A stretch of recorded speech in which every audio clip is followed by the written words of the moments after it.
쉬운 질문이 아닙니다. 대답하기도 참 쉬운 대답은 아니에요. 근데 복음의 불길 타오른다. 다 같이 일어나거라. 영광의 주님의 나라 다 같이 참여하여라. 이 복음 하나님의 나라를 전파하려면 어떻게 해야 된다고요? 성령의 불길 성령뿌리야. 성령의 불길 성령뿌리야. 온 천하 세계 만방에 퍼지자 성령의 불길. 이 성령의 불길이 아니면 복음을 땅끝까지 전파할 수 없다고 하는 것입니다. 성경의 역사가 그렇잖아요. 사도행전 2장에 오순절날 성령이 충만히 임하니까 생명을 하나님께 맡기고 가서 복음을 전해요. 이 초대교회의 성도들의 삶이었습니다. 그러니까 성령의 불을 받아야 돼요. 우리가 성령의 불을 받으면 복음을 증거하는데 두려움이 없습니다. 무서움이 없어요. 이번에 미얀마를 가면서 여러분들이 이제 염려하고 걱정을 하시는데 두려움이 없고 평안이 오는 것은 성령의 역사입니다. 내 마음에 두려움이 있으면 나도 가기 싫지요. 그러나 평안이 있는 것은 성령의 불길로 사로잡으니까 그래요. 우리 인생은요, 성령의 불길에 사로잡혀 사는 것이에요. 그러니까 불 같은 성령, 생수 같은 성령, 기름 같은 성령, 바람 같은 성령이 임해야 우리가 땅끝까지 가서 복음을 증거하게 되는 줄 믿습니다. 사람은요, 영과 육으로 살아갑니다. 근데 육은 뭐냐? 육은 썩어질 것이에요. 어제 장례식장에 다녀오면서 참 귀한 분 장례 문상을 하고 왔는데 그 어머님이 5 아들을 낳았는데 5 아들을 전부 목사로 만들었어요. 아마 한국 교회사에서 길이 남을 그런 분입니다. 참 그분 영정 앞에서 문상을 하면서 참 권사님 수고 많으셨습니다. 5 아들을 낳았는데 5 아들 다 목사로 만들었어요. 큰아들이 정춘성 목사님이라고 아마 우리 주일학교 교사들은 다 알 거예요. 제가 우리 주일학교 교사 중에 한 분이 강원도에서 오셨어요. 시골에서 오셨는데 그분이 그러시는 거예요. 정춘성 목사님은 얘기를 하는 거예요. 그래서 내가 그분 잘 알고 있다고 했더니 자기는 평생 그분 한번 만나보기를 원했다는 거예요. 왜냐하면 그 시골에서 자랄 때 그분 책을 보고 다 공부를 했다는 거예요. 주일학교에 대한 책을 60권 이상을 썼기 때문에 널리 알려진 분입니다. 그분 동생 4명이 쫙 그분의 이제 전도함을 받고 다 목사가 된 거예요. 이번에도 그 둘째 아드님이 부산 가서 선교 보고 할 때 룸메이트였습니다. 같이 한 방에서 썼는데 그 선교사님은 지금 네팔에 가 계세요. 그래서 네팔에서 오려고 하니까 비행기표가 제일 빠른 게 월요일밖에 없다는 거예요. 그래서 이제 형이 너 오지 말라고. 그래서 어머니 이제 소천하는데 문상도 이제 못 하시는데 제가 이제 갔다 와서 페이스북에 얘기를 했더니 저는 먼 길이라 가지 못했는데 목사님 다녀오셨다고 하니 너무 감사합니다. 그런 인사를 하셨더라고요. 여하튼 이게 5명을 다 목사로 만드셨어요. 그래서 그 문상을 하면서 이 위대한 이 권사님처럼 우리 이런 권사님이 있기에 한국 교회가 뿌리를 내린 거죠. 근데 육신은 한 번 죽으면 어떻게 됩니까? 썩는다고 하는 것입니다. 아무리 훌륭한 사람이라 할지라도 아무리 유명한 사람이라 할지라도 요즘에 뭐죠? 한산이라고 하는 영화 그 이수신 장군이 얼마나 훌륭했습니까? 정말 모함을 다 받고도 감옥에 가서도 나라만 걱정한 거예요. 그 이수신 장군도 죽으면 어떻게 돼요? 썩는단 말이죠. 인생은요, 육체는 다 썩게 되어 있습니다. 근데 육체가 살려면 무엇을 먹어야 되죠? 밥을 먹어야 살아요. 새끼 밥을 먹어야 삽니다. 이것이 육체예요. 근데 육체를 위해서 심는 자는 썩어질 것을 거둔다고 하는 것입니다. 육체는 한 번 죽으면 썩어져요. 그런데 우리가 성령으로 사는 사람은 영원히 산다고 하는 것입니다. 그래서 오늘 말씀의 제목이 무엇입니까? 성령 하나님의 위로하심이요. 성령 하나님의 권면하심이요. 성령의 위로, 성령의 권면 없이는 사역을 감당할 수가 없다는 것이에요. 선교를 할 수가 없다는 것입니다. 우리가 복음을 전하는데도 성령의 역사 아니면 복음이 전파될 수가 없다는 것이에요. 그래서 오늘 우리가 가장 중요하게 여겨야 할 것이 뭐냐? 성령 하나님의 위로입니다. 성령 하나님의 위로가 없이는 주의 일을 할 수가 없다는 거예요. 오늘 본문 보세요. 35절 다 같이 읽습니다. 35절 시작. 날이 샘에 상관들이 부하를 보내어 이 사람들을 놓으라 하니 날이 샘에 참 중요한 단어입니다. 날이 샜다고 하는 것이에요. 날이 샘에 이 말이에요. 그러니까 밤중에 무슨 일이 있었단 말이죠. 어떤 일이 있었습니까? 밤중에 있었던 일들을 보면 16절 이하에 보면 나오는데 그 귀신 들린 여종이 있었단 말이죠. 바울 보고 이 구원을 선포하는 자다. 이 사람은 예수를 전하는 자다 하면서 계속 귀찮게 만드는 거예요. 그러니까 나사렛 예수 이름으로 명하노니 더러운 귀신아 나오라 하니까 즉시 귀신이 나옵니다. 그러니까 점장이가 점을 못해요.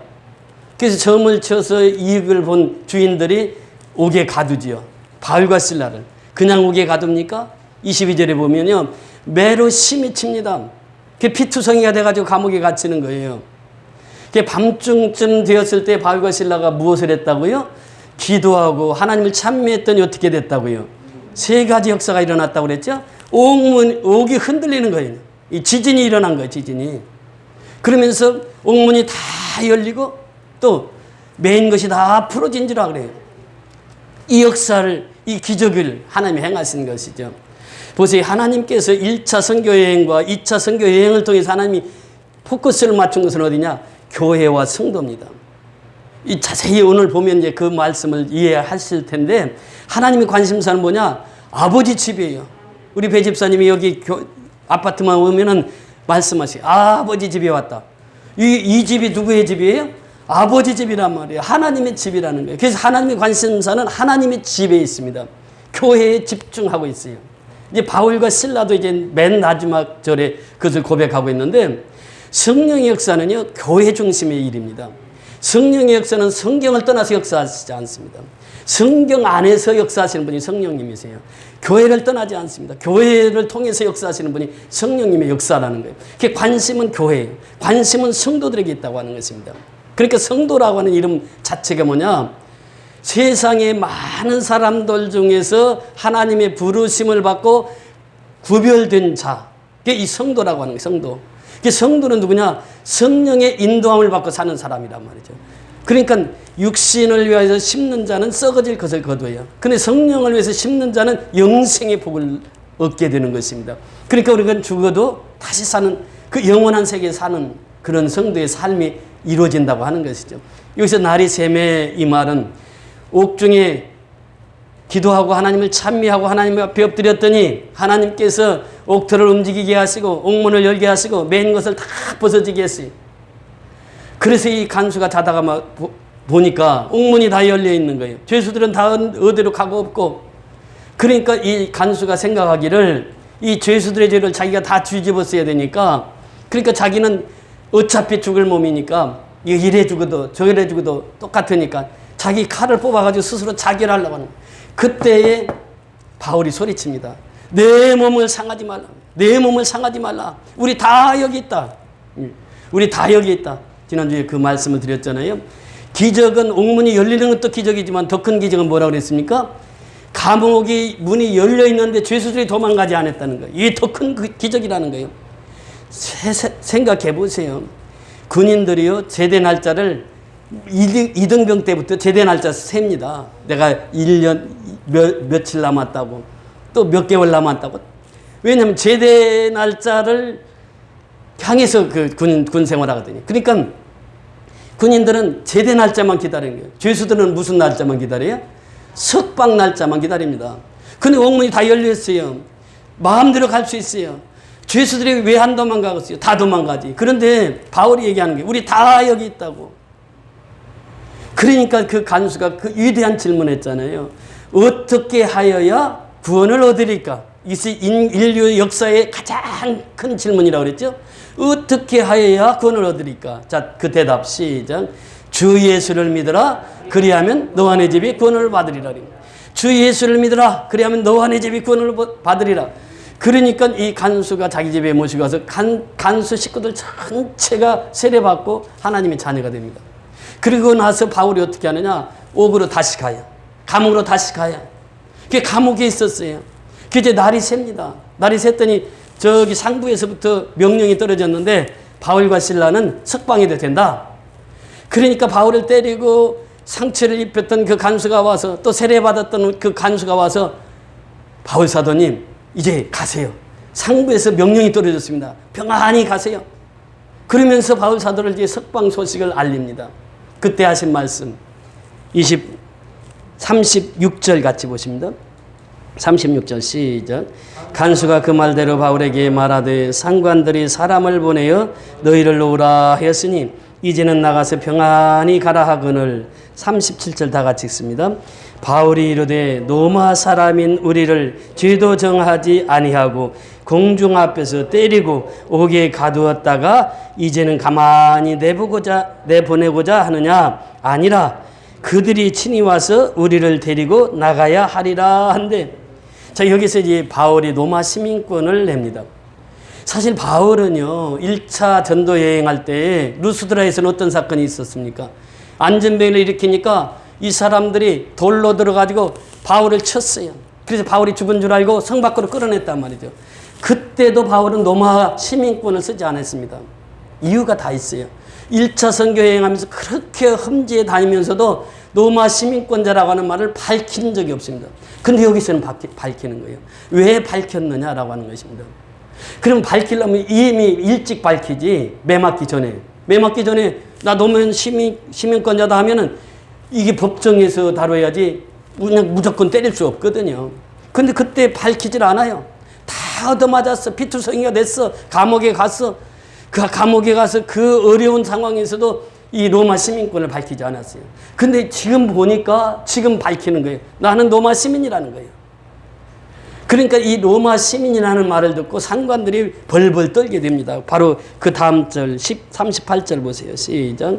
부하들이 이 말을 상관들에게 보고하니 그들이 로마 사람이라 하는 말을 듣고 두려워하여, 그래요. 두려워하여. 듣고 두려워했다. 왜? 로마 시민은요, 함부로 때릴 수가 없었습니다. 그 당시 최고의 시민이 로마 시민이었거든요. 그 로마 시민이 죄를 지으면은 1심 재판, 2심 재판 항고할 수가 있어요. 그리고 대법원, 지금으로 말하면 대법원까지 갈 수가 있는데, 그때 당시에 상고심은 어디까지 갈 수 있느냐 하면 로마 황제까지 갈 수 있습니다. 그러니까 재판을 계속해서 로마 황제까지 가서 재판을 받을 수 있는 권한이 로마 시민에게 주어진 거예요. 그런데 이 사람들은 죄도 정치도 않고 때렸거든. 그러니까 법을 위배했단 말이죠. 그러니까 상관들이 직접 옵니다. 두려워 떨며 오는 거예요. 바울 앞에. 두려워 떨며 와서 얘기하는 것이 있습니다. 39절 시작. 와서 권하여 데리고 나가 그 성에서 떠나기를 청하니. 자, 그 말을 듣고 들었습니다. 그 다음에 와서 권했다라고 하는, 권했다 이 말은 무엇입니까? 제발 좀 나가주세요. 예, 우리가 정말 죄송합니다. 정말 잘못했습니다. 이 세 번역에 보면 그런 표현이 있습니다. 사실 그 뜻이거든요. 권했다고 하는 것은 우리가 로마 시민인 줄 알지 못하고 때렸습니다. 그 말이에요. 그러니 우리 죄를 좀 용서해 주시고 제발 여기서 떠나주세요. 그러면서 바울을 일행을 향해서 그렇게 얘기합니다. 그러면서 권하여 데리고 나가 그 성에서 떠나기를 청하니, 여기서 권하다라고 하는 말, 위로하다는 말, 이것을 성령의 권면, 성령의 위로 이렇게 볼 수 있는데, 이 성령은 바울을 위로했어요. 바울이 그렇게 옥중에서 어려움을 당하고 고난을 당하는 그 현장 속에 누가 계셨다고요? 성령님이 함께 하셨다는 거예요. 성령 하나님이 계셨기 때문에 바울이 그 모든 고난을 다 참고 이겨나갈 수 있었다고 하는 거예요. 그런데 왜 여기서 시민권을 밝혔느냐라고 하는 거예요. 자, 우리는 누구의 시민권을 가졌습니까? 하늘의 시민권을 가졌어요. 우리 빌립보서 3장 한번 보십니다. 바울에게 접한 교회 빌립보서 3장 7절에서 9절까지 보십니다. 빌립보서 3장 7절에서 9절까지 321면 우리 같이 합독하십니다. 7절에서 9절까지. 그러나 무엇이든지 내게 유익하던 것을 내가 그리스도를 위하여 해로 여길 뿐더러 또한 모든 것을 해로 여김은 내 주 그리스도 예수를 아는 지식이 가장 고상하기 때문이라. 내가 그를 위하여 모든 것을 잊어버리고 배설물로 여김은 그리스도를 얻고 그 안에서 발견되려 함이니, 내가 가진 의는 율법에서 난 것이 아니요 오직 그리스도를 믿음으로 말미암은 것이니 곧 믿음으로 하나님께로부터 난 의라. 바울의 고백입니다. 다메섹에서 예수를 만나고 나니까 가장 존귀한 분이 누구예요? 예수요. 생명의 주가 누구예요? 예수요. 예수밖에는 없단 말이죠. 그러니까 나의 모든 것을 무엇으로 여겼다고요? 모든 것을 잃어버리고 무엇으로 여겼다고? 배설물로 여겼단 말이에요. 쉽게 말하면 똥으로 여겼다는 거예요. 그러니까 바울이 예수를 만나고 나니까 예수보다 소중한 분이 없어요. 그래서 예수만을 위해서 살기로 작정을 한 거예요. 예수를 위해서 생명을 바치기로 작정을 한 거예요. 모든 것을 배설물로 다 여겼단 말이죠. 그러면 10절에 그 말씀을 하시잖아요. 아니 9절에 보면 그 안에서 발견되려 함이니 누구 안에서? 그리스도 안에서 발견돼요. 그러니까요, 우리가 신앙생활은 무엇입니까? 그리스도 안에서 발견되는 거예요. 우리가 로마서 16장에 보면 바울이 마지막 인사를 하면서요, 한 사람 한 사람 이름을 불러갑니다. 첫째는 베베라고 하는 집사가 있어요. 갱그레의 여일꾼이었습니다. 근데 이 베베 집사가 얼마나 충성을 했는지, 헌신을 했는지, 바울이 베베 집사를 통해서 로마서 서신을 로마의 교회에 보냅니다. 그만큼 인정을 받았어요. 쓰임을 받았어요. 그래서 제일 먼저 인사한 사람이 누구냐? 베베라고 하는 여자예요. 그 다음에 그 아굴라와 브리스길라. 이 사람들은 자기 목이라도 내놓을 정도로 그렇게 헌신했던 사람이에요. 바울이 2차 전도 여행할 때마다 그 천막업을 하면서 돈을 벌면은 바울의 선교비로 다 충당을 한 거예요. 그러면서 바울을 위해서라면 난 생명까지도 내놓겠습니다. 이것이 이제 아굴라와 브리스길라의 부부의 이야기입니다. 그 다음에 이게 마리아라고 하는 이름이 나오는데요. 마리아도 헌신한 여인이에요. 많은 수고를 했다 이렇게 표현합니다. 사실 막달라 마리아 보세요. 귀신 들려서 7 귀신 들려서 얼마나 힘들게 인생을 살아갔습니까? 그런데 예수 만나서 귀신이 떠나는 거예요. 그때부터 예수님을 쫓아다니는 거예요. 그리고 예수님이 십자가에서 죽으시고 부활하셔서 제일 먼저 만난 사람이 누구라고요? 막달라 마리아예요. 귀신 들려서 그렇게 험한 생활을 살았던 인생. 예수님이 그 여자를 제일 먼저 찾습니다. 여러분, 이 신앙생활이라고 하는 것은 바로 그래요. 내가 하나님 앞에 발견되어지는 거예요. 그리스도께 발견되어지는 거예요. 바울이 지금 고백하는 것이 무엇입니까? 모든 것을 배설물로 여기면 내가 그에게 발견되기를 원함이라 이렇게 말씀하세요. 하나님께 발견되기를 원하십니다. 바울의 신앙 고백입니다. 3장 20절 내려가서 보십니다. 20절 내려가서 보시면 시작. 그러나 우리의 시민권은 하늘에 있는지라 거기로부터 구원하는 자 곧 예수 그리스도를 기다리노니 그는 만물을 자기에게 복종하실 수 있는 자의 역사로 우리의 낮은 몸을 자기의 영광의 몸의 형체와 같이 변하게 하시리라. 우리의 시민권은 어디에 있다고요? 하늘에 있단 말이죠. 하늘에 있는 것이요. 우리의 시민권이 하늘에 있어요. 그 당시의 로마 시민권은 최고의 시민권이었습니다. 지금 미국의 시민권보다도 더 강한 시민권이 로마의 시민권이었단 말이죠. 그런데 우리는 로마의 시민권보다도 더 좋은 무슨 시민권을 가진 자예요? 하늘의 시민권을 가진 자예요. 천국의 시민권을 가진 자예요. 그래서 우리가 살아가면서 나는 누구의 시민권을 가진 자라고요? 하늘의 시민권을 가진 자예요. 천국의 시민권을 가진 자란 말이에요. 그러니까 내가 보통 사람이 아니라는 거예요. 로마 시대의 로마 시민권자보다 더 귀하고 존귀하고 보배로운 시민권자가 누구라고요? 하늘에 있는 시민권자예요. 바울이 이것을 지금 말하는 거죠. 나는 로마 시민권, 그래서 로마 시민권을 그렇게 많이 쓰지를 않았어요. 그런데 오늘 본문에 로마 시민권을 써요. 나는 하늘의 시민권을 가지고 있다는 거예요. 그러니까 로마 시민권 같은 것은 가짜 않게 본 거죠. 오늘날도 역시 마찬가지입니다. 한국 시민권이요. 지금 얼마나 이 동남아시아에서는 위력이 있는지 몰라요. 한국 시민권 패스포드 보여주면요. 그러니까 제일 외국에 나가면 무엇을 제일 중하게 여기게 되느냐? 패스포드입니다. 이 패스포드 잊어버리면 이거 들어오지도 못해요. 패스포드를 노리는 자들이 많아요. 그래서 한국 패스포드를 훔쳐가면은 뭐 몇백만 원씩 받고 판다고 그래요. 그러니까 패스포드를 훔치려고 하는 사람들이 동남아시아에는 많다. 그러니까 한국 시민권이 동남아시아에서는 엄청 이게 시민권이 존중을 받습니다. 그런데 한국 시민권보다도 더 좋은 시민권은 뭐예요? 천국 시민권이라는 거예요. 그것을 우리는 다 가졌다는 것입니다. 그래서 우리는 일생 동안 무슨 자랑을 하고 살아요? 나는 하늘의 시민권자라고 하는 걸 자랑하는 거예요. 바울이 지금 그 자랑, 평생 동안 바울은 그 천국 시민권을 소유한 자로서 그 시민권을 이제 자랑하고 살았단 말이죠. 우리도 역시 마찬가지예요. 내가 하늘의 시민권자다. 나는 예수 믿고 구원받았다. 예수 믿고 거듭났다. 내게 주어진 것은 하늘의 시민권이라 바울이 지금 고백하는 거예요. 그 로마 시민권을 이렇게 자랑하면서 바울이 그 로마 시민권자로 서 있을 때에 상관들이 와서 두려워 떨며 부복하고 그들이 권했단 말이에요. 빌었다는 거예요. 바울한테. 좀 제발 여기서 좀 떠나달라고. 만약에 법적으로 하면 어떻게 돼요? 그들이 다 걸려서 감옥에 갈 상황이에요. 그래서 그들이 와서 권면하는 거예요. 그러면서 바울이 바로 곧장 어디로 갔느냐? 오늘 본문 보세요. 오늘 본문 마지막 절입니다. 40절 우리 다 같이 읽습니다. 40절 시작. 두 사람이 여기에서 나와 누디아의 집에 들어가서 형제들을 만나보고 위로하고 가니라.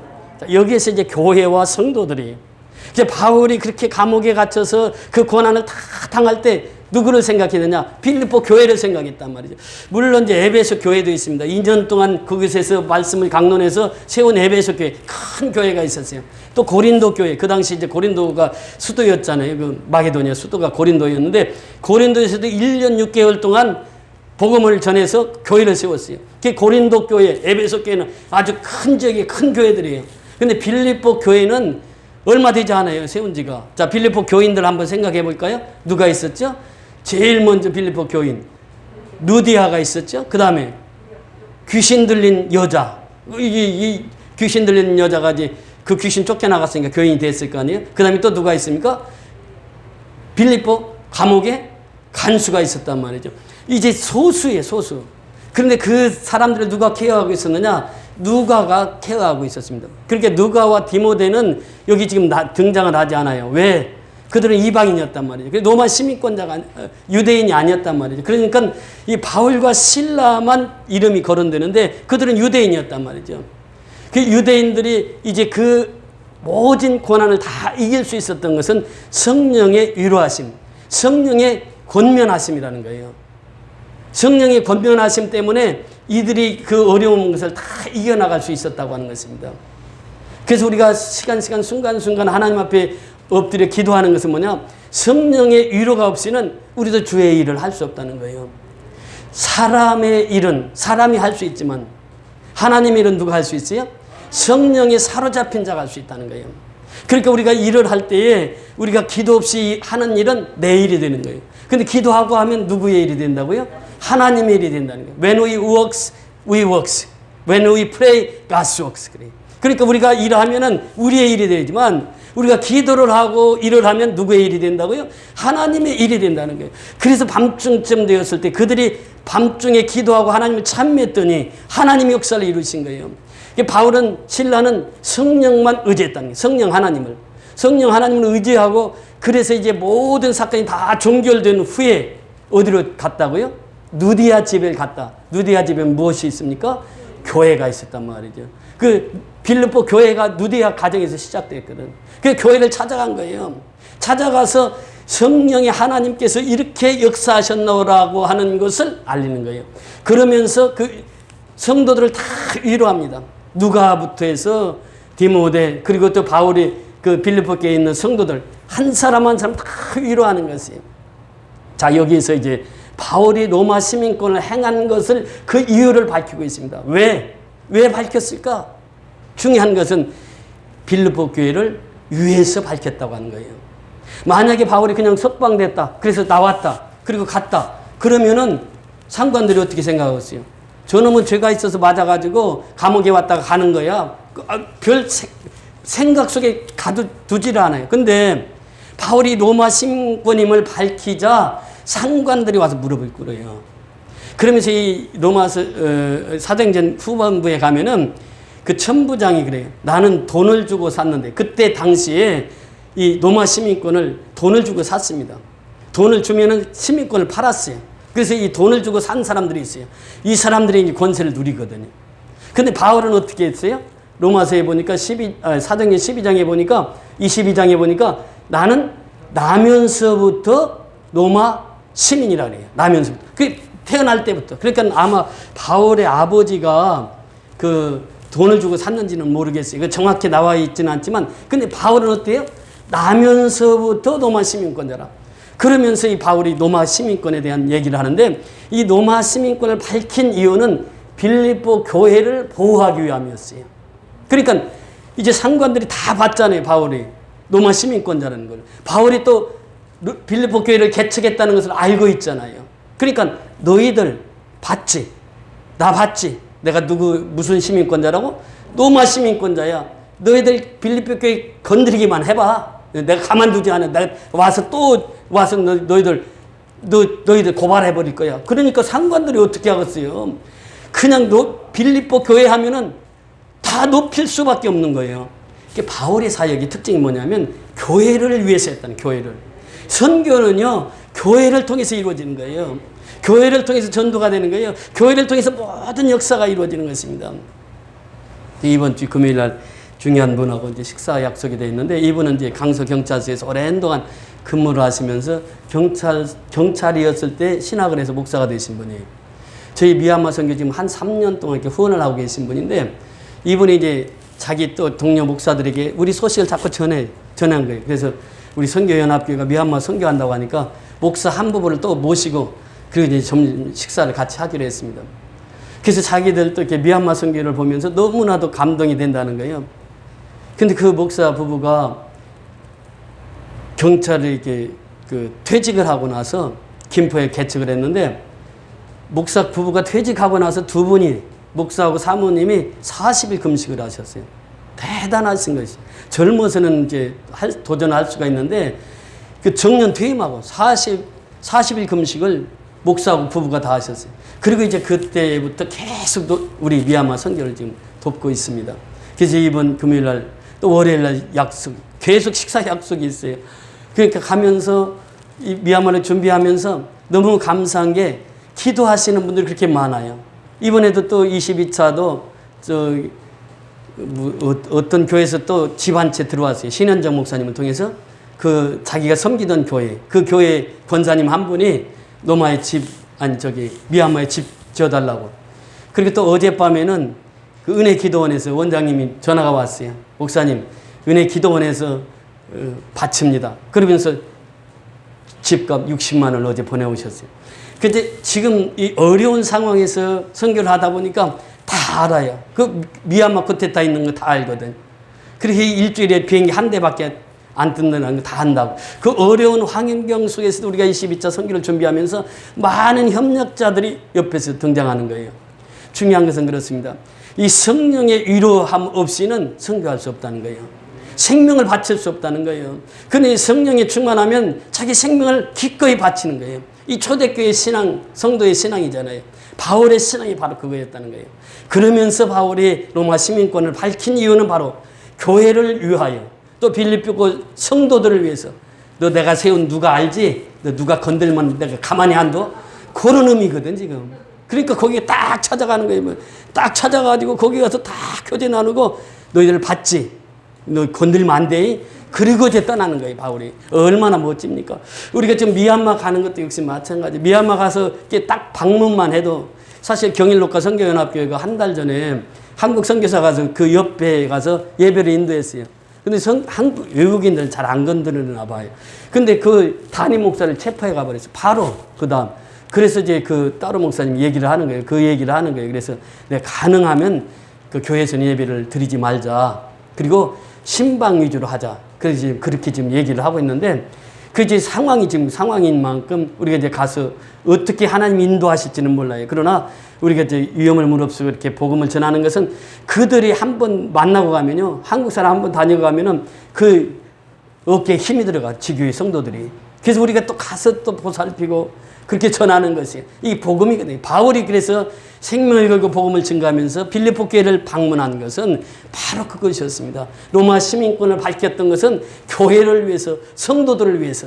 오늘날도 역시 마찬가지입니다. 우리가 신앙생활하면서 바울처럼 생명 걸고 복음을 전하고 선교하는 것은 하나님이 가장 기뻐하시는 일이고, 육신으로 살면요, 썩어질 것을 위해서 사는 것이에요. 육신을 위해서 심는 자는 썩어질 것을 위해서 심는 자예요. 그러나 영으로, 하나님의 성령으로 일하고 성령의 역사하심 따라 살게 되면은 그것이 영생의 복을 누리는 것이고, 그 삶이 바로 천국 시민권자로의 삶이 되는 줄 믿습니다. 우리 한 사람 한 사람은 하나님께서 불러주셔서 다 천국의 시민권자예요.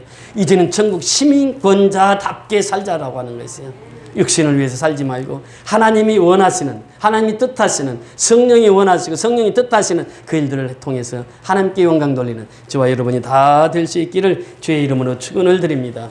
할렐루야. 고맙고 감사하신 아버지 은혜를 감사를 드립니다. 오늘도 귀한 생명의 말씀을 받았습니다. 성령의 위로함 없이는 선교할 수 없고, 성령의 위로함